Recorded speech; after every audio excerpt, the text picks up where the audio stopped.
অগণিত সাহাবায়ে কেরাম ফলাফল পেয়েছে এই শক্তিশালী দোয়াগুলোর উপর আমল করার কারণে। যা চেয়েছে তারা আল্লাহ তাআলা তাই দিয়েছে। আল্লাহ তাআলা তাদের মনের আশা পর্যন্ত পূরণ করে দিয়েছে। আপনিও যদি অনেক অভাব অনটনে থাকেন, দুঃখ কষ্টে থাকেন, পরিবার সংসার নিয়ে অনেক জায়জামেলার মধ্যে পড়ে থাকেন, ইনকামের মধ্যে বরকত না পান, ঋণগ্রস্ততার মধ্যে পড়ে থাকেন, আজকের আমলটা একটা সেকেন্ডও স্কিপ করার সুযোগ নেই। ভিডিওটা শুরু থেকে শেষ পর্যন্ত স্টেপ বাই স্টেপ দোয়াগুলো আরবি বাংলা লিখে দিব এবং শব্দে শব্দে শেখায় দিব। আজকের এই ভিডিওটা দেখে আমলটা শিখুন। সালাতুল হাজত 2 রাকাত নামাজ আদায় করার পরে ইনশাআল্লাহ কিভাবে আমলটা করবেন বলে দিচ্ছি। নিয়ম কানুনটা একদম মনোযোগ দিয়ে ভিডিওটা শুরু থেকে শেষ পর্যন্ত আপনাকে দেখতে হবে। ও মহিলা মা বোনেরা, ও ভাই বেরাদররা, জীবনে অনেক সময় তো এদিক সেদিক নষ্ট করে থাকেন। আসুন না সিহাসিত্তার কিতাব থেকে একদম দলিল সহ আমি আপনাদেরকে নবীজির শেখানো আমলটা ইনশাআল্লাহ শিখাই দিচ্ছি। ও প্রিয় দিনী ভাই এবং বোন, বিশ্বনবী মুহাম্মদ আরবি সাল্লাল্লাহু আলাইহি ওয়াসাল্লাম যখন কোনো মুসিবতের মধ্যে পড়ে যেতেন, তিনি নিজে স্বয়ং সালাতুল হাজত নামাজের মধ্যে দাঁড়িয়ে যেতেন এবং সালাতুল হাজত নামাজে দাঁড়িয়ে 2 রাকাত অথবা 4 রাকাত নামাজ পড়ে তারপরে এই দোয়াগুলোর উপর আমল করতেন। সাহাবায়ে কেরাম আমল করেছে, ফলাফল পেয়েছে। তাবিঈনরাও আমল করেছিল, ফলাফল পেয়েছে। তাবিঈনরাও আমল করেছে, ফলাফল পেয়েছে। আপনি আমি কি ফলাফল পাবো না? অবশ্যই পাবো। আপনার আমার আমল ইখলাসের সাথে, খুলুসিয়াতের সাথে হয় না, যার কারণে আপনার আমার আমল আরশে আজিম পর্যন্ত পৌঁছে না। এজন্য আসুন অবশ্যই মনোযোগ দিয়ে আমলটা করতে হবে। আগে শিখুন। দেখেন প্রিয় দিনী ভাই এবং বোন, 24 ঘন্টার যে কোনো সময় যদি শেষ রজনীতে উঠে আপনি আমলটা করতে পারেন তাহলে আরো বেশি ভালো। কারণ শেষ রজনীতে আল্লাহ তাআলার নবী বিশ্বনবী বলেছেন, আল্লাহ তাআলা প্রথম আকাশে এসে গুনাহগার বান্দাদেরকে ডাকতে থাকে। কার কি অভাব আছে, কে গুনার মধ্যে লিপ্ত হয়ে রয়েছে, অনেক গুনাহ তোমার জমা হয়ে রয়েছে, গুনাহগুলো মাপ চাওয়ার জন্য আমি আল্লাহ তাআলার নিকট চাও। রিজিকের অভাবের মধ্যে আছো, আরে বিশ্বনবী বলেন, আলা আমি মুস্তাগফিরিন ফাগফির লাহু, আলা আমি মুস্তারজিকিন ফারজুকাহু, আলা আমি মুবতালান ফাউআফিয়াহু ফি। গুনাহে ডুবে আছো, রিজিকের অভাবের মধ্যে আছো, দুঃখ কষ্টে আছো, অনেক দিন ধরে অসুস্থতায় ভুগতেছো, এই সমস্ত সমস্যার সমাধান আমি আল্লাহ নিজে করে দিব। প্রথম আকাশে এসে তোমাকে ডাকতেছি। আল্লাহু আকবার, একদম সহিহ হাদিস। কিন্তু এজন্য প্রিয় দিনী ভাই এবং বোন, আসুন শেষ রজনীতে যে করতে পারেন তাহলে ভালো। 24 ঘন্টার যে কোনো সময় আপনি করতে পারবেন। আপনি সালাতুল হাজত 2 রাকাত নামাজ পড়ার আগে ভালো করে সুন্নত তরিকায় ওযু করে নেবেন। ওযু শুরুতে একবার বিসমিল্লাহ বলবেন, ওযু শেষে কালিমায়ে শাহাদাতটা একবার পাঠ করে নেবেন এরকম ভাবে, আশহাদু আল্লা ইলাহা ইল্লাল্লাহু ওয়াহদাহু লা শারীকা লাহু ওয়া আশহাদু আন্না মুহাম্মাদান আবদুহু ওয়া রাসূলুহু। একবার কালিমায়ে শাহাদাতটা পাঠ করে এরপরে আপনি নির্দিষ্ট একটি জায়গার মধ্যে দাঁড়িয়ে যাবেন। পবিত্র জায়গায় ঘরেও আমলটা করতে পারেন, মসজিদেও করতে পারেন, কোনো সমস্যা নেই। মহিলা মা বোনেরা অবশ্যই বাসা বাড়িতেই করতে হবে। দেখেন, আপনি সালাতুল হাজত নামাজের নিয়ত করবেন। আমি বলে দিচ্ছি নিয়ম কারণটা, আগে আপনি একটু মনোযোগ দিয়ে শুনুন। আপনি নিয়ত করবেন, আমি 2 রাকাত সালাতুল হাজত নামাজ কিবলামুখী হয়ে আদায় করার নিয়ত করছি। আল্লাহু আকবার। আপনি তাকবীরে তাহরিমা বেদে সর্বপ্রথম আপনি সানা পড়বেন, সুবহানাকাল্লাহুম্মা ওয়া বিহামদিকা ওয়া তাবারাকাসমুকা ওয়া তাআলা জাদ্দুকা ওয়া লা ইলাহা গায়রুক। আপনি সানা পড়ে আউযু বিল্লাহ বিসমিল্লাহ পড়ে 1 নম্বরে সূরাতুল ফাতিহা পাঠ করবেন। সূরাতুল ফাতিহা পাঠ করা শেষ হলে বিসমিল্লাহ বলবেন। আরেকটি সূরা, আপনি যে কোনো ছোট ছোট সূরা রয়েছে, কুল হুয়াল্লাহ সূরা, কুল আউযু বিরাব্বিল ফালাক, নাস, তাব্বা, আপনাদের সূরা, অর্থাৎ আপনি কোনো একটি ছোট সূরা মিলাবেন। এরপরে রুকুতে যাবেন, রুকুর তাসবিহগুলো পাঠ করবেন, আবার রুকু থেকে উঠবেন, আবার প্রথম সিজদায় যাবেন, প্রথম সিজদায় গিয়ে সিজদার তাসবিহগুলো পাঠ করবেন, আবার সিজদা থেকে উঠে 2 সিজদার মাঝখানে বসে পারলে আল্লাহুম্মা গফিরলি ওয়ারহামনি ওয়াহদিনি ওয়াআফিনি ওয়ারযুকনি, এই দোয়াটা পাঠ করেন। লম্বা দোয়া না পারলে এতটুকু পর্যন্ত পাঠ করলেও হবে, আল্লাহুম্মা গফিরলি। আবার দ্বিতীয় সিজদায় যাবেন, দ্বিতীয় সিজদার তাসবিহগুলো পাঠ করে এরপরে আল্লাহু আকবার বলে সোজা দাঁড়িয়ে যাবেন। আবারও আপনি এই রকম ভাবেই আরেক রাকাত নামাজ পড়ে নেবেন। আশা করি আপনি আমলটা করার জন্য কমপক্ষে 2 রাকাত সালাতুল হাজত নামাজ আপনি পড়বেন, এরপরে চোখ বন্ধ করে একদম কিবলামুখী হয়ে আল্লাহ তাআলার দিকে মুতাওয়াজ্জহ হয়ে আল্লাহ তাআলার প্রেম ভালোবাসা, বিশ্বনবীর প্রেম ভালোবাসা অন্তরে জাগিয়ে আপনাকে অবশ্যই সর্বপ্রথম বিশ্বনবীর শেখানো যে কোনো একটি দুরূদ শরীফ 3 বার পাঠ করতে হবে। এরপরে শক্তিশালী দোয়াটি স্টেপ বাই স্টেপ প্রত্যেকটা দুরূদ শরীফ সহ দোয়াগুলো দিয়ে দিচ্ছি এবং বলে দিচ্ছি, শব্দে শব্দে শিখুন। এই শক্তিশালী দুরূদ শরীফটা 3 বার পাঠ করবেন, আমি একবার পাঠ করাইয়া দিচ্ছি।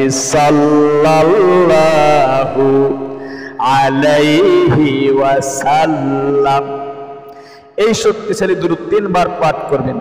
এরপরে আপনি সর্বপ্রথম ইস্তেগফারের দোয়াটা 3 বার পাঠ করে নেবেন মন থেকে, জীবনের যৌবনের গুনাহগুলো মাফ হওয়ার জন্য মনে মনে বলবেন, আল্লাহ জীবনে অনেক অন্যায় করেছি, পাপ করেছি, অন্যায় জুলুম করার কারণে আমার পরিবার সংসারে অশান্তি, দুঃখ, কষ্ট, পেরেশানি, হতাশা, ঋণগ্রস্ততা, হয়রানি, টেনশন, দুশ্চিন্তা, যত ধরনের মুসিবত রয়েছে, আসমানি মুসিবত, জমিনি মুসিবত, সবকিছু আমার পরিবার সংসারে একটার পর একটা লেগেই থাকে। এই সবগুলো কথা অন্তরে জাগিয়ে আপনি বিশ্ব নবীর শিখানো সেই ইস্তেগফারটি 3 বার পাঠ করবেন এরকম ভাবে, আস্তাগফিরুল্লাহ রাব্বি মিন কুল্লি যামবি ওয়া আতুবু ইলাইহি। একবার এই ইস্তেগফারটি 3 বার এই ইস্তেগফারটি পাঠ করার পরে আপনি বিশ্ব নবীর শেখানো তার একজন সাহাবী আবু উমামা রাদিয়াল্লাহু তাআলা আনহুকে সিহাহ সিত্তার কিতাবে উল্লেখ করা হয়েছে।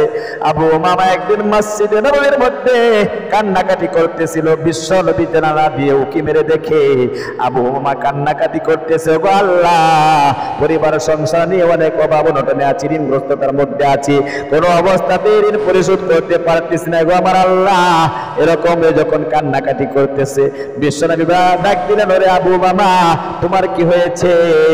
আবু উমামা রাদিয়াল্লাহু তাআলা আনহু তার মনের কথা বলে দিলেন।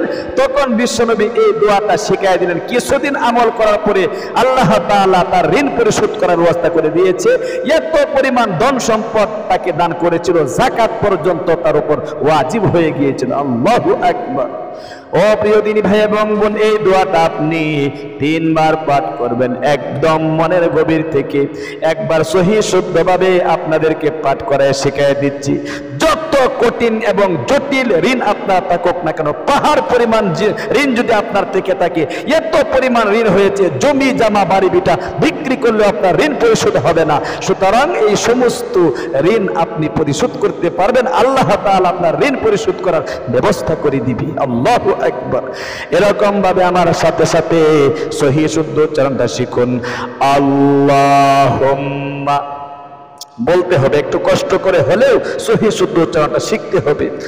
আল্লাহুম্মা ইন্নী আউযু বিকা মিনাল হাম্মি ওয়াল হাজানি ওয়া আউযু বিকা মিনাল জুবনি ওয়াল বুখলি ওয়া আউযু বিকা মিন গালাবাতিদ দাইনি ওয়া কাহরির রিজাল।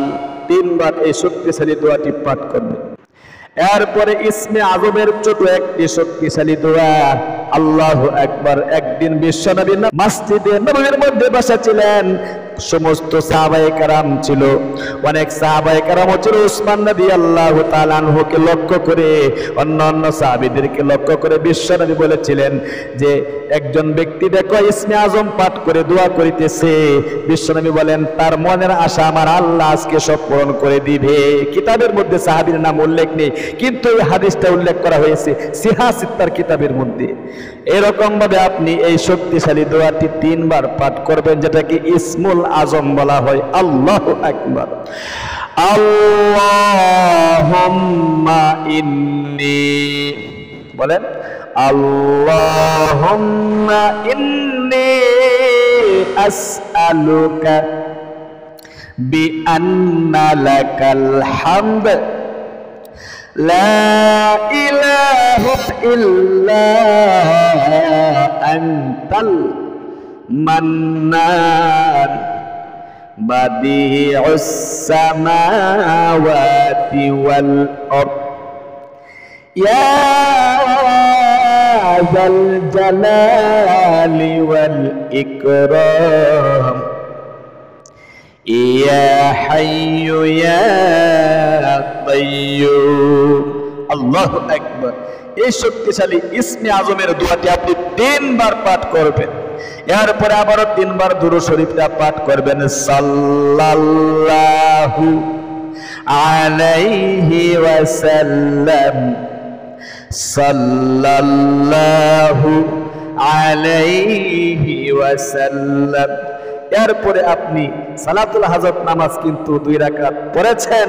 সালাতুল হাজত নামাজের পরে দোয়া কবুল হয়, মঞ্জুর হয়, আরশে আজিম পর্যন্ত পৌঁছে যায়। সুতরাং আপনি সংক্ষিপ্ত মোনাজাত করবেন, এরকম ভাবে মোনাজাত শুরু করতে হবে। আল্লাহ তাআলার প্রশংসা এবং বিশ্ব নবীর উপর দরুদ পাঠ করার মাধ্যমে আলহামদুলিল্লাহি রাব্বিল আলামিন ওয়াসসালাতু ওয়াসসালামু আলা আশরাফিল আম্বিয়াই ওয়াল মুরসালিন ওয়া আলা আলিহি ওয়া আসহাবিহি আজমাইন। আল্লাহ তুমি দেখো, নজর করে আমি তোমার এক গুনাহগার বান্দা, জীবনে অনেক অন্যায় করেছি, পাপ করেছি। গুনার দিকে তাকালে জাহান্নাম ছাড়া আর কিছু দেখি না। আল্লাহ গুনাহে কবিরা সগীরা জাহিরি বাতিনি প্রকাশ্য প্রকাশ্য জিনাত বিচার পরকিয়া সহ যত ধরনের গুনাহ আছে মাওলা, এই সমস্ত গুনাহগুলো ধুয়ে মুছে সাফ করে নিষ্পাপ করে দাও। আল্লাহ অনেক অভাবনটনে আছি, অনেক দুঃখ কষ্টে আছি, অনেক ঋণগ্রস্ততার মধ্যে আছি। তোমার নবীজির শিখানো আমল, যে আমল সাহাবায়ে কেরাম করে ফলাফল পেয়েছে, তাবিঈন না করে ফলাফল পেয়েছে, তাবিঈন না করে ফলাফল পেয়েছে। আল্লাহ গো, আশায় আমলটা আমি করেছি, তুমি আমাকে নৈরাশ করবা না। জীবনে অনেক মোনাজাত করেছি, কোন মোনাজাত কবুল করছো জানি না। মেহেরবানি করে আজকের মোনাজাতটা তুমি ফেরত দিও না। আল্লাহ গো, এই সমস্ত মুসিবত গুলো দূরীভূত করে দাও, পরিবার সংসারে শান্তির ব্যবস্থা করে দাও। তুমি ছাড়া তো আমার আর কেউ নাই, কার কাছে যাব, কার কাছে বলবো? চাকরি হচ্ছে না, চাকরির ব্যবস্থা করে দাও। প্রমোশন হচ্ছে না, চাকরি হয়েছে, প্রমোশনের ব্যবস্থা করে দাও। মেয়ের বিয়ে হচ্ছে না, বিয়ের ব্যবস্থা করে দাও। সন্তান অবাধ্য হয়ে গিয়েছে, স্বামী স্ত্রী মিল নেই, মহাব্বত নেই, ভালোবাসা নেই, স্বামী স্ত্রী মিল মহাব্বত করে দাও, সন্তানকে বাধ্য করে দাও। অর্থাৎ যত মনের আশা আকাঙ্ক্ষা আছে একটা একটা করে আপনি বলবেন। বিশ্বনবী বলেছেন, আল্লাহর বান্দা বান্দি আল্লাহ তাআলার নিকট যত চাইবে আল্লাহ তাআলা ততই খুশি। মাল্লাম ইয়াসআলিল্লাহ ইয়াগদাব আলাইহি, যে ব্যক্তি আল্লাহ তাআলার নিকট চায় না, আল্লাহ তাআলা তার প্রতি রাগান্বিত হয়ে যায়। নাউযুবিল্লাহি মিন যালিক, তিরমিজি শরীফের হাদিস। এই জন্য খুব মন থেকে আপনি একটা একটা করে মনের আশাগুলো বলবেন। সর্বশেষে আখিরি তামান্না ওয়াজআল কালিমাতুনা ইনদাল মাউতি লা ইলাহা ইল্লাল্লাহু মুহাম্মাদুর রাসূলুল্লাহ সাল্লাল্লাহু আলাইহি ওয়াসাল্লাম। তাহলে প্রিয় দিনী ভাই এবং বোন, ইয়াকিন নিয়ে, বিশ্বাস নিয়ে আমলটা নিজেও করুন, আরেকজন ভাই বোনকে একটা শেয়ারের মাধ্যমে আমলটা করার সুযোগ করে দিন। আল্লাহ তাআলা আপনাদেরকে সেই তৌফিক দান করুক, আমিন। আজ এই পর্যন্তই, দেখা হবে অন্য কোনো ভিডিওতে। সেই পর্যন্ত সকলে ভালো থাকুন, সুস্থ থাকুন। আসসালামু আলাইকুম ওয়া রাহমাতুল্লাহি ওয়া বারাকাতুহু।